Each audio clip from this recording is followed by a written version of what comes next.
is the land of Ecuador, and it is good land. 1,000 years before America was known to the world, the Andean peoples worshipped it, and in spirit they still do, for all that they have comes from the land.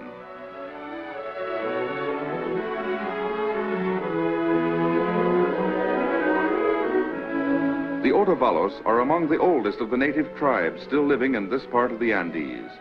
They were making pottery and textiles and bargaining in this marketplace long before the Incas came to Ecuador. They were planting fields of corn and a strange vegetable known as the potato. And they were a handsome people and proud, for their strength was in the soil, and they paid tribute to nobody.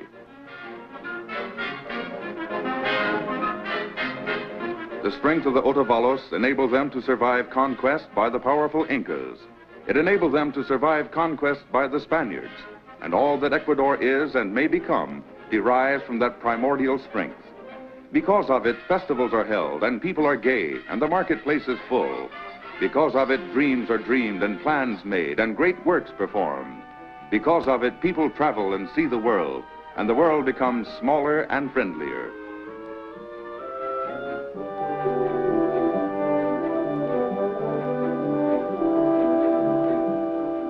The Spaniards came to Ecuador seeking gold, and gold they found, tons of it. With it, on the smoldering ruins of an Indian city, they built Quito.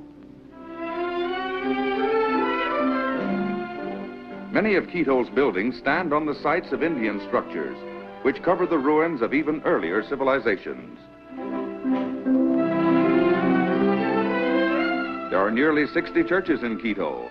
One of the most impressive is the huge Convento De San Francisco, built with gold and silver found by the Spaniards.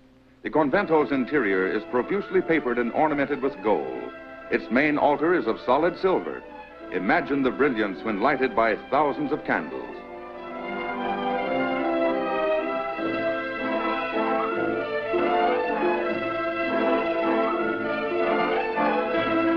But most magnificent of all, perhaps, is La Campana. Its elaborate carvings and escutcheons make it the finest remaining example of Spanish Baroque architecture, and its interior is even more richly decorated than the Convento de San Francisco. Its main altar is of solid gold, and its tabernacle is a mass of diamonds, emeralds, and rubies.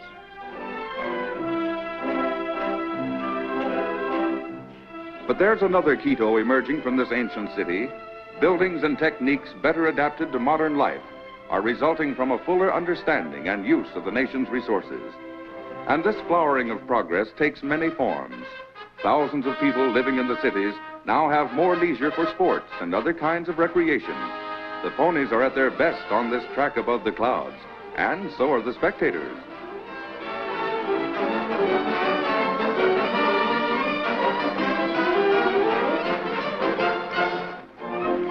Here's another spot to beguile a free hour or two. Spas like this are a popular gathering place for people from the cities and for visitors as well.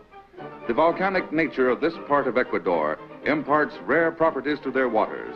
Some, bottled and sold in the cities, vie with the best in the world.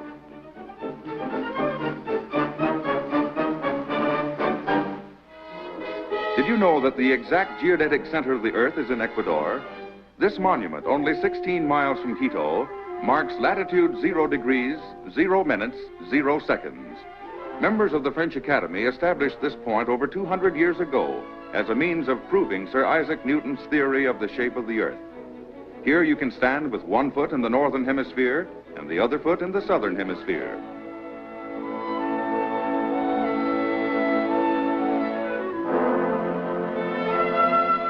In many respects, the Andean region is Ecuador's oldest. It is also the most densely populated.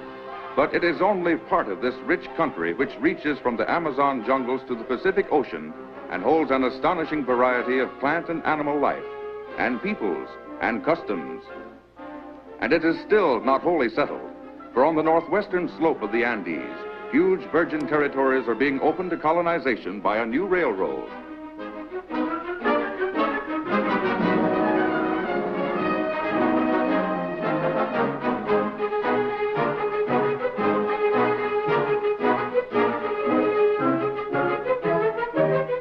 The extreme ruggedness of much of this route has made it impossible to bring in heavy machinery. For this reason, many miles of roadbed have been built entirely by hand. But in this region, as in many other parts of Ecuador, the unbroken wilderness will soon give way to farms and settlements. Grains and cattle and temperate zone fruits like plums and peaches can be raised in the higher altitudes crossed by this railroad. Coffee bushes and many kinds of spice trees flourish in the lower altitudes. The rich plains that stretch from the foothills to the Pacific are covered by precious woods, a bonanza for the settler who may have come only to plant bananas or cocoa.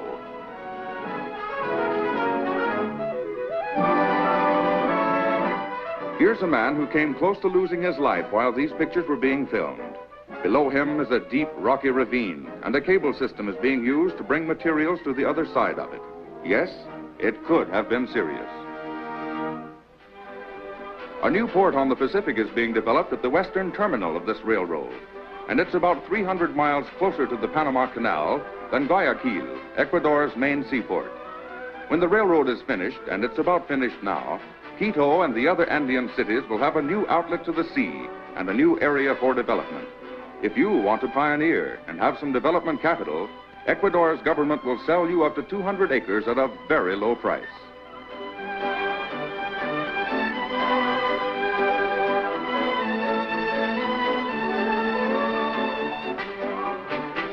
Future visitors to Ecuador will be able to travel almost the entire length of the country, from San Lorenzo to Quito to Guayaquil, entirely by rail. Relaxed, of course, in comfortable restaurant cars. Ecuador is becoming industrialized, and when more of her virgin lands come under cultivation, there will be more cotton for her textile mills. At the present time, although she has plenty of good land, Ecuador has to import much of her cotton and some manufactured cloth besides. Actually, she needs more textile mills and more people who know how to plant and process cotton.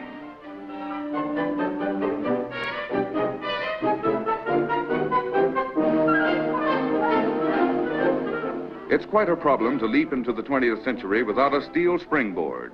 People accustomed to old ways must be taught new. Resources must be fully used, rivers harnessed, hydroelectric plants built, and irrigation and electric systems developed. But Ecuador is doing all of that, and as rapidly as she can. Her schools and colleges are adding to a growing reservoir of skilled technicians.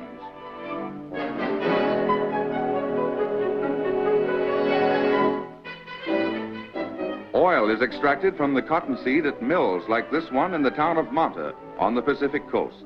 It's a region that favors the growing of cotton. The cotton here is being dried in the sun prior to shipment to the spinning mills. The oil from the seed is utilized by food and chemical companies.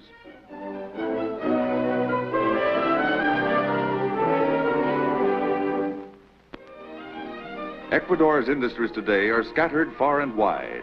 They are revitalizing many an old city and giving employment to people who lack the means and resources to make fullest use of their land.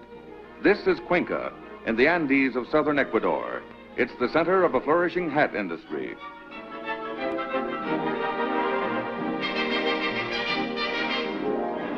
Most of the weaving is done by women to supplement the incomes of their husbands in trade, agriculture, and other occupations. Many are descended from peoples who lived here in pre-Inca times. They're quite different from the Otavalos who farmed the hillsides north of Quito. They have their own very peculiar customs and ways of dressing and arranging their hair, but they are master hat weavers. They make the finest straw hats, in fact, that you'll find anywhere in the world.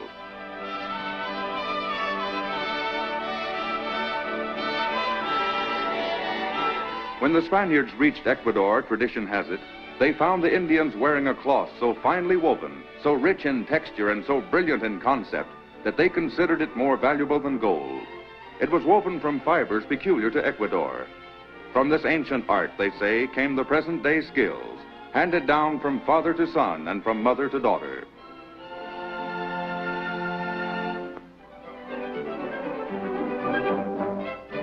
Today, there's a hat fair on in Cuenca. Buyers from around the world are here, and the city is swelled to 3 times its normal size by farmers from the country. This is one of the few large-scale hand industries of the world that has not been mechanized. Cuenca accounts for more than 3/4 of the 4 million hats, erroneously called Panama hats, that Ecuador sells yearly in the world's markets.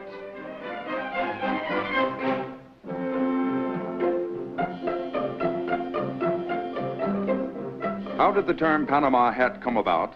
It started with Ferdinand de Lesseps, builder of the Panama Canal. De Lesseps saw several Ecuador hats in a Panama store and bought one to protect his head from the sun. Others followed suit, and when the tourists came to see the eighth wonder of the world, they too bought the hats. Eventually, everybody knew them as Panama hats. Hundreds of hats are bleaching here in the sun.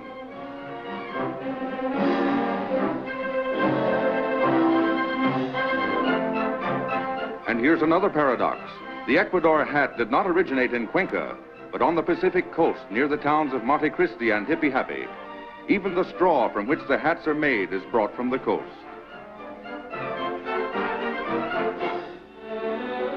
Banana production is Ecuador's answer to the perpetual motion dream. You plant a stalk and it sends up other stalks. You cut down the first stalk to get its bananas and the other stalks are already heavy with maturing fruit. This goes on 12 months a year, and on the equator where climatic conditions are absolutely perfect, it's a bonanza for Ecuador and a fine contribution to the American table.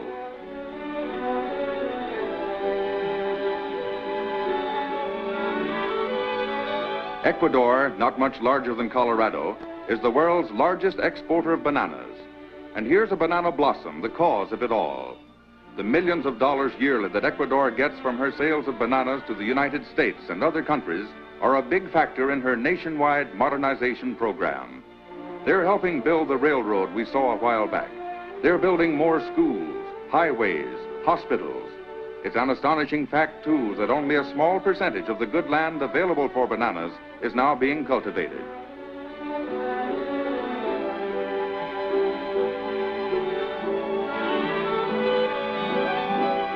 Banana plantations are of all sizes in Ecuador. Some, like this one, run into thousands of acres and employ hundreds of workers. Others are small, 1- or 2-man farms operated by families. A good many Europeans have lately gone into the banana business in Ecuador. Also ex-GIs and others from the States. It's green gold for those who enjoy this kind of life.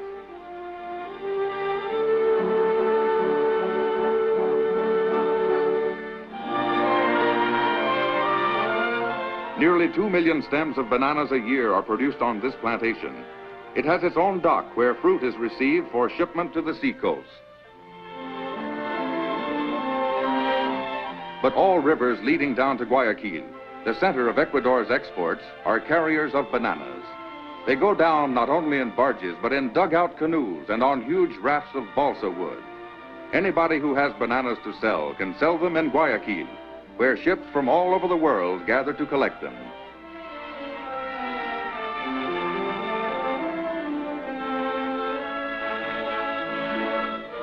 Notice the care used in handling this delicate fruit. Each stem, weighing about 80 pounds, is enclosed in a plastic bag, and one vessel, depending upon its destination, may load fruit much riper than another. The United States, being closer to Ecuador than Europe, receives the ripest bananas. The vessels are refrigerated to prevent overripeness.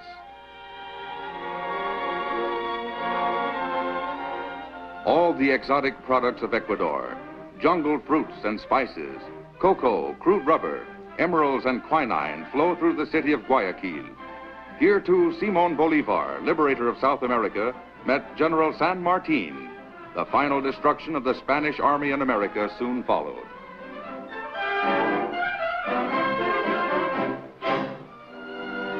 Guayaquil's prosperity, the result of her magnificent harbor and rich interior, extends over a vast area. Modern highways now link the city with the Andes and with beach resorts like this one at Playas. And yet, echoes of the past are everywhere present. Boats like these, for example, were probably used by the Incas, even the predecessors of the Incas. They're made of balsa logs and are absolutely unsinkable. And if it's lobster you want, or big fresh crabs or oysters, well, you can get them at any one of a number of seaside hotels and restaurants.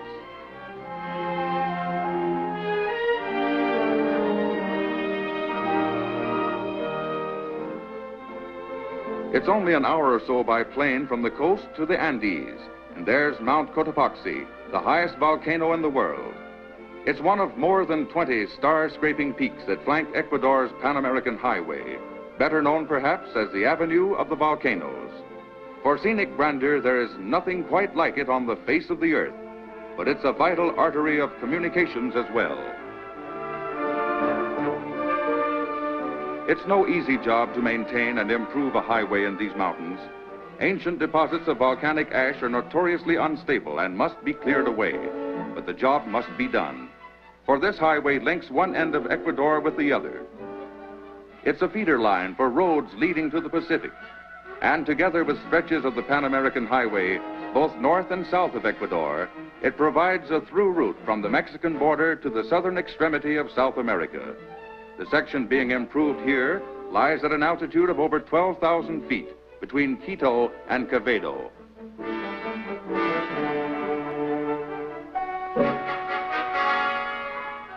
Ecuador is spending $35 million for new and improved roads. She is building them through mountains and jungles and over rivers never before crossed by motor vehicles. And American machinery purchased largely with banana dollars is a prime factor in these jobs. For she is no longer the land of the Spaniard and the Indian. Her faith today is in modern techniques applied to her huge resources for the benefit of all her people.